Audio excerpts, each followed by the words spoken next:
Welcome to Stoic Citadel. There are 4 toxic habits that can make people lose respect for you. These aren't just harmless quirks. They're behaviors that can seriously undermine your reputation and damage your relationships.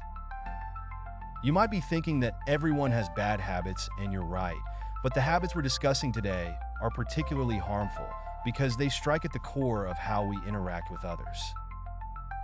They can turn a promising friendship or professional relationship sound in no time. To give this topic a personal touch, I'm going to share some of my own experiences, trust me. I've made plenty of mistakes along the way, and I've learned. A lot from them. These stories are a bit raw and honest, but I believe sharing them will help us all grow by recognizing and overcoming these habits. We can start living a life full of dignity, and respect will be drawing on the teachings of Stoicism and ancient philosophy that offers timeless advice for living a virtuous and fulfilling life. Stoicism is about more than just enduring hardships with a stiff upper lip. It's about cultivating inner peace, integrity, and resilience. So grab a cup of coffee, sit back, and let's dive in. Ready? Let's get into it. Habit number 1. Gossiping. Let's get real about gossiping. It's one of those habits that almost everyone indulges in, but no one wants to admit to. I used to be a. It felt harmless, even fun. It made us feel connected, like we were in on some EX exclusive secret. But the truth is, gossiping is a toxic habit that can destroy trust and respect. Here's a story I'm not proud of. There was this girl in our group, let's call her Emily, was a bit different, quirky, and introverted. She didn't always fit in. One day I found out she had a crush on a guy who was, let's say, way out of her league. Instead of keeping that information to myself, I shared it with my friends, and I learned about it, and the story spread like wildfire. It wasn't long before Emily found out what we've been saying. The look on her face when she realized that her personal feelings had become a joke was heartbreaking. She stopped coming around, and eventually she left the group entirely. At the time, I brushed it off, but deep down I knew I'd crossed a line. The Stoics, like epic tattoos, teach us to focus on our own character and not meddle in the affairs of others. When you gossip, you're not only wasting time, but also poisoning the well of trust. Keep silent for the most part, and speak only when you must, and then briefly. Epictetus. Gossiping erodes trust. When you engage in gossip, people start to wonder what you say about them behind their backs. It creates an environment of suspicion and betrayal. I learned this the way when my own words came back to haunt me. Another incident happened in my first job. I had a co-worker, let's call him John, who was incredibly diligent but a bit of a loner. One day, I found out through the grapevine that John had a pretty serious health issue. Instead of respecting his privacy, I told a few colleagues, thinking it would make for an interesting conversation. John found out, of course. He confronted me, not angrily, but with a look of deep hurt and disappointment. He told me that he trusted me with that information, thinking I would be discreet. From that day on, our working relationship was never the same. I had lost his respect and trust, and it was entirely my fault. This experience taught me a critical lesson. Respect other people's privacy. Everyone has their battles and vulnerabilities. By turning someone's personal life into fodder for conversation, you not only disrespect them, but also reveal a lack of integrity in yourself. The Stoics believed in uplifting and constructive conversations. Instead of gossiping, focus on positive dialogue that builds people up rather than tearing them down. Remember, if someone is willing to gossip to you, they're just as likely to gossip about your habit number 2, being unreliable. Let's talk about being unreliable. This one hits home for a lot of people, and it's a habit that can seriously erode respect. Reliability is foundational to any relationship, whether personal or professional.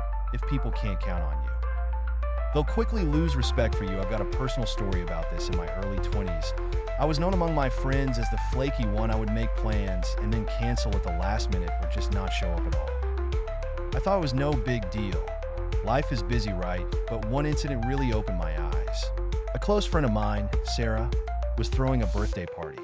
She had gone all out planning for weeks, organizing every detail. I promised I'd be there, but on the day of the party, I got caught up in something else and decided not to go.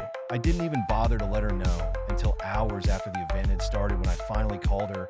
I could hear the disappointment in her voice. She didn't say much, but I knew I'd let her down. Our friendship was never quite the same after that. She stopped inviting me to things, and we drifted apart. Being unreliable tells people that your word means nothing if you say you'll do something, do it. If you promise to be somewhere, be there. It's about showing respect for other people's time and effort. Another example is from my professional life early in my career. I had a habit of overcommitting and under-delivering. I'd agree to take on projects and then miss deadlines, often without warning. I thought my charm and excuses would smooth things over, but my boss wasn't amused during the performance review. She laid it out bluntly: your work is good when you do it, but your lack of reliability is a problem. People don't know if they can count on you. It was a harsh wake-up call. Reliability isn't just about showing. It's about consistency and integrity. When you commit to something, you're putting your reputation on the line. Every time you flake out, you chip away at the trust others have in you. So how do we fix this? First, be honest with yourself about what you can and can't do. Don't overcommit. If you make a promise, keep it. Communicate proactively. If something comes up and you can't follow through, show that you value other people's time as much as your own. By being reliable, you earn the respect and trust of those around you. It's a simple but powerful way to strengthen your relationships and build a solid reputation. Habit number 3, interrupting others. This one is controversial because so many people do it without even realizing it, but let's be real. Constantly interrupting others is a huge sign of disrespect. It says what I have to say is more important than what you're saying. It's a habit that not only frustrates people, but also makes them feel undervalued and unheard. I used to be a chronic interrupter. I thought it showed enthusiasm and intelligence, but in reality, it showed a lack of respect and penance. Here's a personal story that drove this point home for me. In one of my early jobs, I was part of a team that had weekly brainstorming sessions. I was eager to impress, so I'd constantly jump in with my ideas, often cutting people off mid-sentence. I thought I was being proactive, but my coworkers saw it differently. One day, during a particularly intense meeting, my manager stopped the discussion and addressed me directly. You need to let people finish their thoughts, she said bluntly. You're not listening, you're just waiting for your turn to speak. I was embarrassed. But it didn't end there. After the meeting, a colleague pulled me aside and said, do you even realize how dismissive you come across? It's like you think your ideas are the only ones that matter. That hit me hard. I didn't see myself as dismissive, but clearly that's how I was perceived. Interrupting others is more than just rude. It shows a lack of self-control and respect. The Stoics valued listening and understanding over speaking. Seneca advises us to be patient and considerate in our conversations. I remember another incident vividly. I was out with friends at a bar, and one friend was sharing a deeply personal story about his struggles with anxiety. Halfway through, I jumped in with my own experience, thinking it would help him feel understood. Instead, he looked at me and said, can I finish? The mood shifted instantly. What I thought was empathy came across as hijacking his moment. That night, I realized something crucial. Listening is more than just hearing words. It's about being present and allowing others to express themselves fully. By interrupting, I was undermining that process, making it about me rather than them. To break this habit, practice active listening.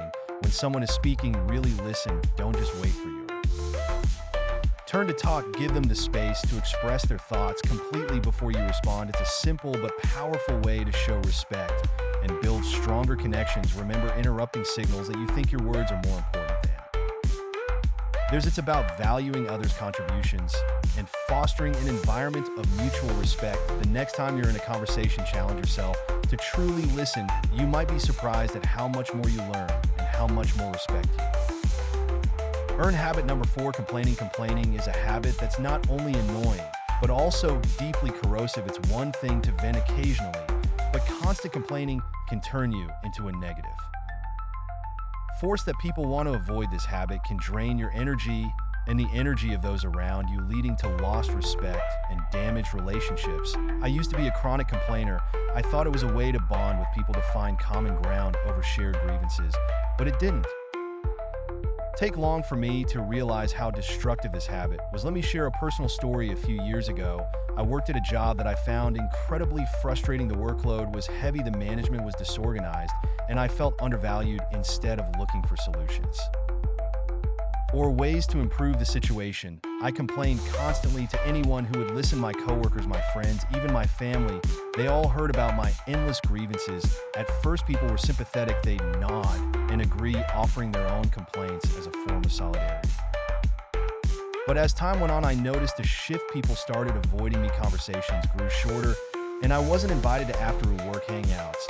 As often, the final straw came when a close friend told me, "I love you, but you're becoming really negative. It's exhausting to be around you." The Stoics believed in focusing on what we can control and accepting what we cannot. Complaining constantly keeps you fixated on the negative, which not only affects your mindset, but also how others perceive you. It's a sign that you're more focused on problems than solutions, which is not an attractive quality. Another experience that drove this home was during a group project in college. One of my teammates, let's call him Mike, was a relentless complainer. Every meeting he'd go on about how unfair the workload was, how incompetent the professor was, and how pointless the project seemed. His negativity was contagious, and soon the entire team's morale plummeted. We were all fed up and just wanted to get the project over with rather than putting in our best efforts. Seeing this from another perspective was eye-opening. It made me realize how my own complaining had likely affected those around me in similar ways. I decided to take a different approach. I started practicing gratitude and focusing on solutions. Instead of complaining about my job, I began identifying specific issues and looking for ways to address them. If I felt undervalued, I sought feedback on how I could improve and made a case for a raise. When management was disorganized, I took the initiative to streamline processes within my control. It wasn't easy and it didn't change overnight, but the results were significant. People noticed my shift in attitude, relationships improved, and I started earning back the respect I'd lost. I became someone people wanted to work with and be around rather than someone they avoided. Thank you for watching. If you found this video helpful, hit that like button, subscribe, and share it with someone who might need to hear this. Let's strive to live better, more respectful lives. Until next time, stay strong, stay stoic. Please like and subscribe if you like this piece of content, and see you in the next one.